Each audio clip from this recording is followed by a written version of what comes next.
Fala investidor, como vocês estão? Odair aqui, sejam muito bem-vindos e hoje nós vamos analisar o TRX F11, esse fundo que a princípio tem bons indicadores e agora a gente vai para dentro do relatório gerencial para ver se esses números se concretizam, né? Antes aqui eu quero passar uma definição do que eu analisei. No analisar os dados financeiros e operacionais do TRX F11, a conclusão é que estamos diante de um fundo de tijolo de alta performance, mas que exige um acompanhamento de perto da sua engenharia financeira. No critério alavancagem, o fundo opera com um LTV controlado, onde as dívidas estão protegidas pelo reajuste dos próprios contratos de aluguel, o IPCA. As dívidas são conforme o IPCA e o aumento de aluguel também é conforme o IPCA. Porém, o volume total de obrigações demanda de uma gestão ativa e constante. No que tange aos dividendos, o fundo entrega uma das maiores constâncias do mercado de tijolo. Isso acontece porque a gestão consegue casar o ganho de capital das vendas de ativos com o recebimento regular dos imóveis dos grandes players do varejo. O nosso foco principal de monitoramento deve ser a capacidade do fundo de continuar reciclando o portfólio para manter esse patamar de distribuição e gradativamente reduzir o seu endividamento. Isso é uma parte meio que global do que eu analisei no contrato, mas eu vou dar uma olhada aqui em alguns indicadores. Hoje ele está com uma cotação de 91,44, com o dividend yield dos últimos 12 meses de 13,3%. Só que, detalhe, tá? 3,3% é do valor que ele está custando agora, que é 91,44. Para quem comprou aqui em cima, por exemplo, em fevereiro do 24, que ele estava a R$114, infelizmente se manteve na carteira. Para esse patamar de 13% de yield, é no valor atual de R$91. Ele tem um P sobre VP de 0,91, que ele está com 9% de desconto, uma liquidez diária de 21, uma variação aí de 1,25% nos últimos 12 meses. Lembrando que essa 1,25 contempla também os dividendos, tá? Vamos mais para baixo aqui, tem algumas informações dele. Ele está com 302 mil cotistas, 62 milhões de cotas emitidas, um valor patrimonial de 6 bilhões. O valor por cota está em 98,79. O último rendimento dele foi 0,93 centavos por cota. Vamos seguir mais embaixo aqui, tem alguns comparativos. Aqui o histórico de dividend yield dele é constante, vê que ele distribui regularmente aí os dividendos. Aqui a distribuição de imóveis, ele tem vários imóveis pelo Brasil inteiro. 36 imóveis estão localizados aí na região de São Paulo, 7 imóveis em Goiás, 5 imóveis em Pernambuco, 4 em Bahia, 4 no Rio de Janeiro, 3 no Pará, 3 em Paraíba, 2 no Sergipe, 1 em Maranhão, 1 no Ceará, 1 em Santa Catarina, 1 no Piauí. Aqui daí tem o nome dos inquilinos dele, né? Tem a loja Açaí, Pão de Açúcar. Até depois eu vou dar uma olhada dentro do relatório gerencial e trazer mais detalhes aqui sobre os inquilinos.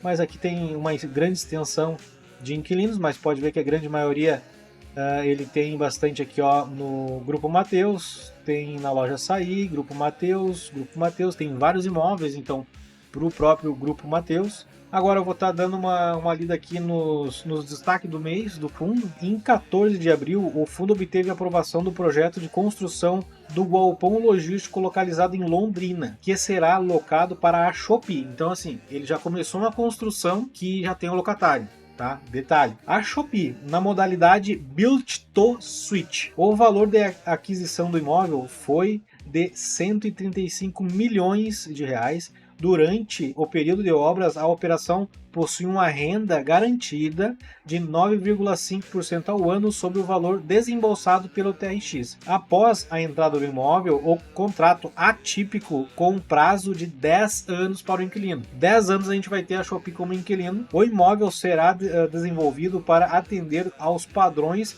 de um galpão logístico AAA, que no caso que é o classe A, né? possuirá 33 mil metros quadrados de ABL, no caso de construção, e 99 mil metros quadrados de área de terreno. Mais embaixo aqui tem os detalhes aqui, atinge marco histórico e supera 300 mil cotistas.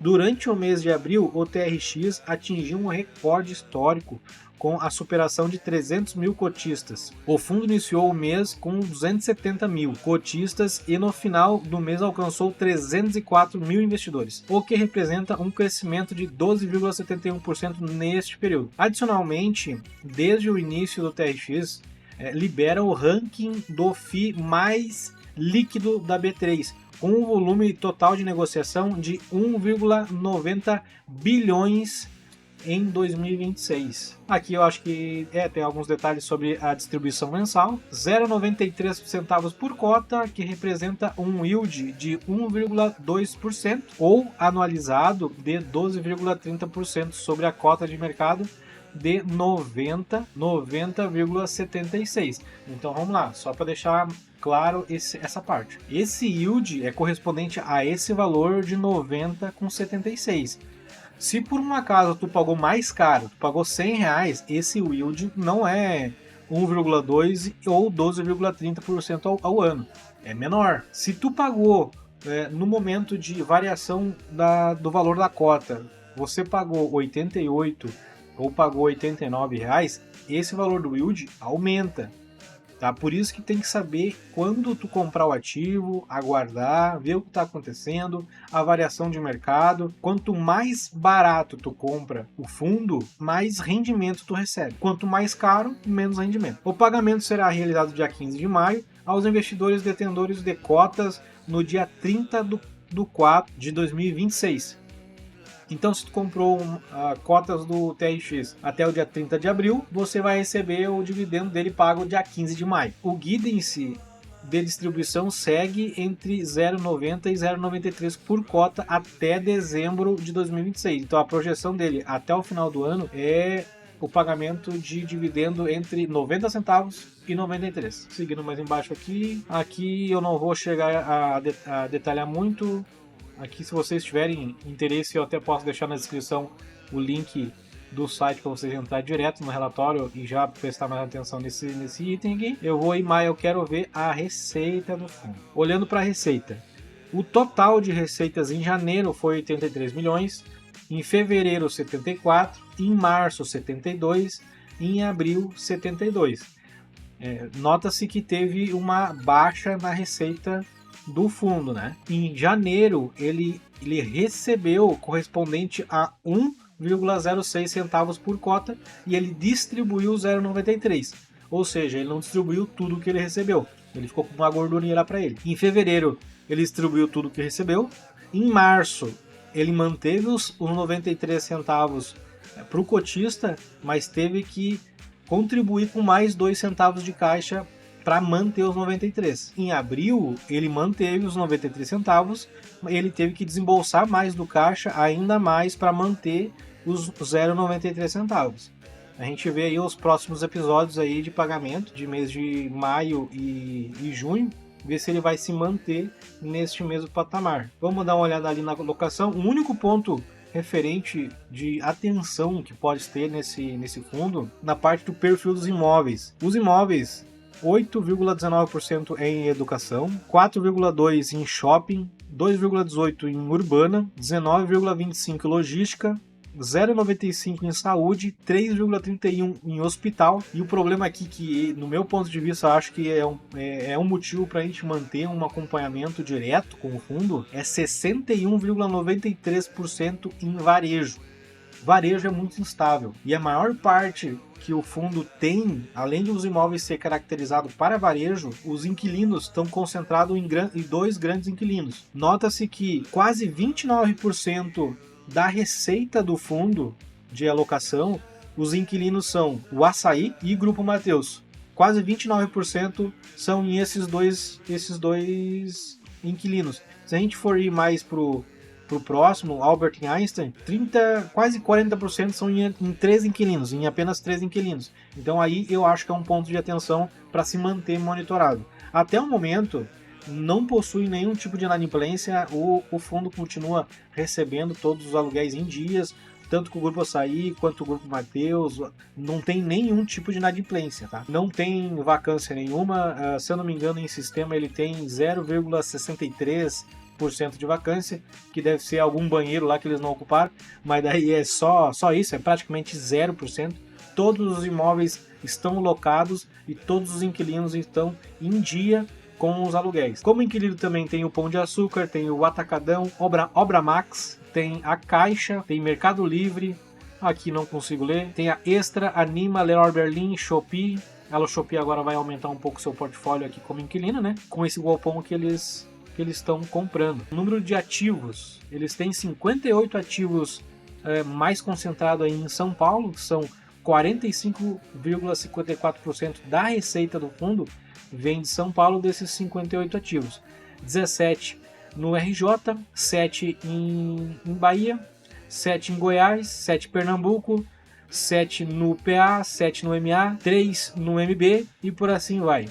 Totalizando aí seus 100%. São num total de 123 ativos que o fundo tem no seu portfólio de imóvel físico. O restante aqui eu acho que não é pertinente eu passar. Tendo uma visão bem global, o fundo ele é bem estruturado, ele está bem controlado em suas dívidas, ele não tem vacância, tem recorrência de pagamento de dividendo. Eu daria aqui uma nota pro fundo, eu acho que um 8 estaria muito bem colocado para ele, pela gestão, pela toda essa organização deles. O relatório também é bem simplificado para o cotista dar olhar e entender o que está acontecendo. Só que esses 2 pontos eu tiraria pela concentração que eles têm em 3 inquilinos. Próximo dos 40 e poucos % em 3 inquilinos, tem que se manter uma certa cautela para esses inquilinos. É o único ponto de atenção que esse fundo tem, é essa parte. O restante dos números, indicadores, são bons, são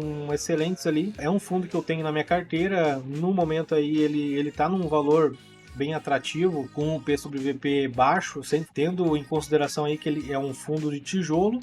Com o P sobre VP baixo, ele já é um fundo atrativo para que o investidor se olhe com mais atenção a ele, né? Seria isso, não tenho muito mais. A intenção aqui do canal é trazer as informações quanto mais simplificadas melhor, quanto mais diretas e objetivas. Trouxe os indicadores mais pertinentes aqui para vocês terem uma visão sobre o fundo.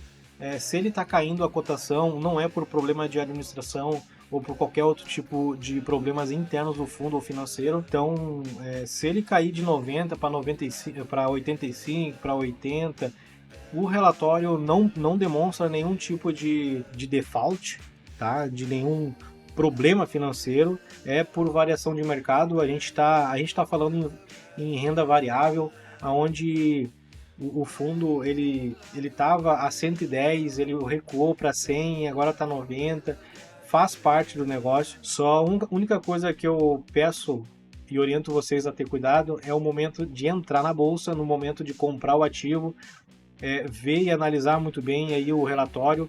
Trouxe alguns pontos, mas se vocês quiserem ter por si próprios essa avaliação desse fundo, eu vou colocar o link aí na descrição para ficar melhor aí para vocês localizarem. Pessoal, obrigado. Se caso ajudei vocês a algum tipo de decisão, alguma informação que consta que aqui nesse vídeo até o momento, se eu ajudei, curte, comenta, se inscreve no canal. Valeu, brigadão, fui!